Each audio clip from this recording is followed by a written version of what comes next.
বান্দাই ঘুমায় গেছে। ও আল্লাহ, আমি গুনাহগার, তুমি না রহমান, তুমি না সাত্তার। আল্লাহ গো, তুমি না গফফার, তুমি না রহমান। আমার জিন্দেগির গুনাহগুলো মাফ করে দাও, আমারে তুমি মাফ করে জান্নাতবাসী বানায়া দাও। আল্লাহ দিতে পারে না পারে? জবান দিয়া তোমার আব্বারে ডাকলে আব্বা খুশি, জবান দিয়া আম্মারে ডাকলে আম্মা খুশি, জবান দিয়া ভালোবাসার মানুষে ডাকলে ভালোবাসার মানুষও খুশি। আর যদি তুমি জবান দিয়া আমার আল্লাহর এটা কতলে আমার আল্লাহ কি খুশি না বেজার? জবান দিয়া আল্লাহ আল্লাহ ডাকতে ডাকতে আল্লাহ ওয়ালা হওয়া যায়। কত বলেন ঠিক কিনা? আল্লাহ ওয়ালা হওয়ার জন্য কোনো মাদ্রাসায় ভর্তি হওয়া লাগে না, আলেম হওয়া লাগে না। আল্লাহরে ডাকতে ডাকতে তুমি আল্লাহ ওয়ালা। কথা বলেন না কেন? বাঙালির বিক্রেতা বাঙালি বেচতে বেচতে বাঙালিওয়ালা, বুট বিক্রেতা বুট বেচতে বেচতে বুটওয়ালা, বাদাম বিক্রেতা বাদাম বেচতে বেচতে বাদামওয়ালা। কিন্তু আল্লাহরে যদি তুমি ডাকো আল্লাহ ওয়ালা হওয়া যাবে। কথা বলেন ঠিক কিনা? চাই নাম্বার জানালা বলো তোমার মেধা, তোমার আকল, তোমার বুদ্ধি। কথা বলেন ঠিক কিনা? আকল নামক জানালা দিয়া যত গুনাহ আছে সব আগে চিন্তা করি। চুরিটা কেমনে করবো এটাও চিন্তা করি। ভালো কাজটা আকল দিয়ে চিন্তা করা যায়, আবার খারাপ কাজটা আকল দিয়ে চিন্তা করা যায়। আকল নামক জানালা দিয়া, মেধা নামক জানালা দিয়া যখন তুমি চিন্তা করবা, এখন যদি আমার মরণ হয় রে, আমারে তো কবরের ভিতরে শুয়াইয়া দিব, অন্ধকার কবর, পোকামাকড়ের ঘর।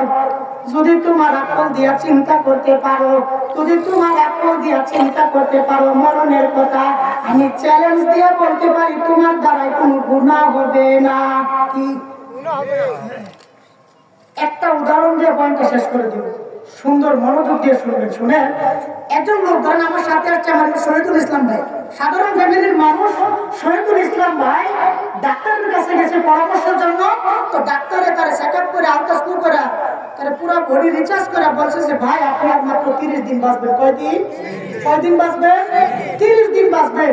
এবার শহীদুল ইসলাম ভাই সাধারণ ফ্যামিলির মানুষ বলে কথা, বাড়িতে আসলে তার বাবা বলে কাকা মা কাজ করস না, বাপের উপর বাপের হোটেলে বয়ে বয়ে খাস, এরকম গালি প্রত্যেক দিন তার বাবা তাকে দেয়।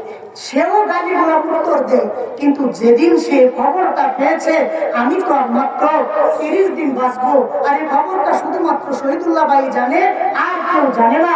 এবার উনি যখন ওনার আব্বা আজকে খবরটা শোনার পরে দিয়া যখন ওনার আব্বা ওনাকে গালি দিবে যে তুমি তো আকাম্মা, তুমি তো কাজ করো না, আমার বাড়ি থেকে বের হয়ে যা, তখন কি তার জবান দেওয়ার কোনো কথা বের হবে? কেন? বলে আমার আব্বার মাত্র আমার 29 দিন গালি দিব, আমার আব্বার মাত্র আমাকে 29 দিন গালি দিব, 30 দিনের দিন আমি শেষ, আমি মরে যাবো।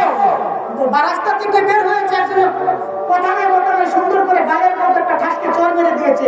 শহীদুল্লাহ ভাই যদি আগের মতো থাকতো তাহলে চরের প্রতিবাদ করতো, কিন্তু সে নিজে নিজে মনে মনে চিন্তা করে ভাই আমি তো মাত্র 29 দিন বাঁচবো, আমার গালে একটা চর দিয়েছে তাতে কি হয়েছে, আমি তারে মাফ করে দিলাম।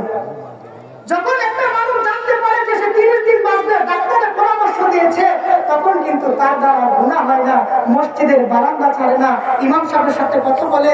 মানুষ যদি তাকে গালি দেয় তাহলে সে গালির প্রতিবাদ করে না, মানুষ যদি তাকে কোনো কিছু বলে সে কি করে না, প্রতিবাদ করে না, কারণ সে বাঁচবে আর কতদিন? 29 দিন বা 30 দিন। আল্লাহ তাআলা বলেন কুল্লু নাফসিন যায়িকাতুল মাউত, প্রত্যেকটা প্রাণী মৃত্যুবরণ করতে হবে। আল্লাহ তো বলে দিয়েছে মৃত্যুবরণ করতে হবে, আমরাও দেখতেছি যে মৃত্যুবরণ করতে হবে। সুতরাং মরণের স্মরণ যে অন্তরে রাখবে, খোদার কসম তার দ্বারাই গুনাহ হতে পারে। এজন্য একটা সবক দিয়ে যায়, সবসময় দিলের ভিতরে যখন গুনাহ করতে মন চাবে তখন আপনি ভাববেন আমি যদি আজকে মৃত্যুবরণ করি, হাই কালকে একজনের জানাজা করলাম, ঠান্ডা মাটির ভিতরে শোয়া দিলাম, পাতলা পাতলা 3টা কাপড় দিয়ে শোয়া দিলাম, হাই হাই এত ঠান্ডা মাটি ছিল যে ঠান্ডা মাটির মধ্যে পা রাখা যায় না, হাত রাখা যায় না। আমি তো কালকে কম্বলের করেছিলাম, বিদেশি কম্বলের করেছিলাম, কিন্তু আজকে তো আমি কম্বল ছেড়ে মাত্র 3টা কাপড় নিয়ে এই মাটির মধ্যে শুয়ে থাকবো। যদি যদি আমি গুনার কাজ করি আল্লাহ আমার লগে খারাপ ব্যবহার করবে, আর যদি ভালো কাজ করি আল্লাহ আমার লগে ভালো ব্যবহার করবে। যখন কেউ গুনাহ করতে মনে যাবে, যুবক ভাই পায়ে হাত ধরে বলি, আমিও তো তোমাদের মতো যুবক, আমারও যখন গুনাহ করতে মনে চায় তখন আমি বলি আমি যদি এখন মৃত্যুবরণ করি তখন আমার দিল থেকে গুনাহগুলো সরে যায়। আপনাদেরকে সবক একটাই দিয়ে যায়, যখন গুনার ধ্যান আসবে তখন আপনারা মরণের কথা চিন্তা করবেন। কলমের জানালা কয়টা মনে আছে তো? এক নম্বরে কি চোখ, 2 নম্বরে, 3 নম্বরে জবান, 4 নম্বরে মেধা। আল্লাহ যদি চাই এই কথাগুলোর উপর আমল করার তৌফিক দান করো। আর সকলের কাছে আমি একটা দোয়া চাই। আসলে আমি বয়ান করার জন্য এখানে আসি নাই, আসছি শুধু মুরব্বী হাসানদের জন্য, ওনাদের মতো সম্মানী ব্যক্তিদের দোয়া নেওয়ার জন্য, উলামায়ে কেরামের সাথে সাক্ষাৎ করার জন্য।